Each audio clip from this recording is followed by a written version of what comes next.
सप्तशृंगी गड घाटात Innova car 700 फूट दरीत कोसळली. 3 महिलांसह 6 जणांचा मृत्यू. सार्वजनिक बांधकाम विभागाच्या निष्काळजीपणावर ग्रामस्थांचा संताप. नांदुरी ते सप्तशृंगी गड घाट मार्गावर आज भीषण अपघाताची घटना घडली आहे.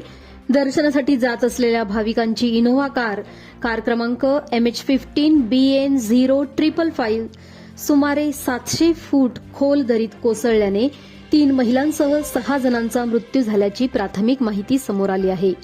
अपघाताची माहिती मिळताच सप्तशृंगी निवासिनी देवी ट्रस्टच्या 2 रुग्णवाहिका, आपत्ती व्यवस्थापन दल, रोपवे कर्मचारी, ग्रामपंचायत यंत्रणा, वन विभाग तसेच स्थानिक नागरिकांनी तातडीने घटनास्थळी धाव घेतली. खोली आणि उतार कठीण असल्याने बचाव कार्याला अडचणी आल्या. प्राथमिक तपासानुसार वाहन भौरी नाला धबधबा परिसरातील वळणावरून जात असताना चालकाने ओव्हरटेकचा प्रयत्न केला. त्यावेळी वाहनावरील ताबा सुटून ते रस्त्याच्या कमकुवत संरक्षक कठड्याला धडकले.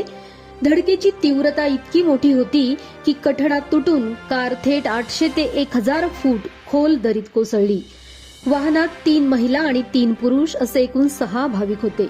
घटनेची माहिती समजताच आमदार नितीन पवार, आमदार दिलीप बनकर यांनी अधिकाऱ्यांशी संपर्क साधून तातडीने मदत कार्य वाढविण्याच्या सूचना दिल्या. सप्तशृंगी गड परिसरातील या भीषण अपघाताने भाविकांमध्ये आणि स्थानिकांमध्ये तीव्र हळहळ व्यक्त होत आहे.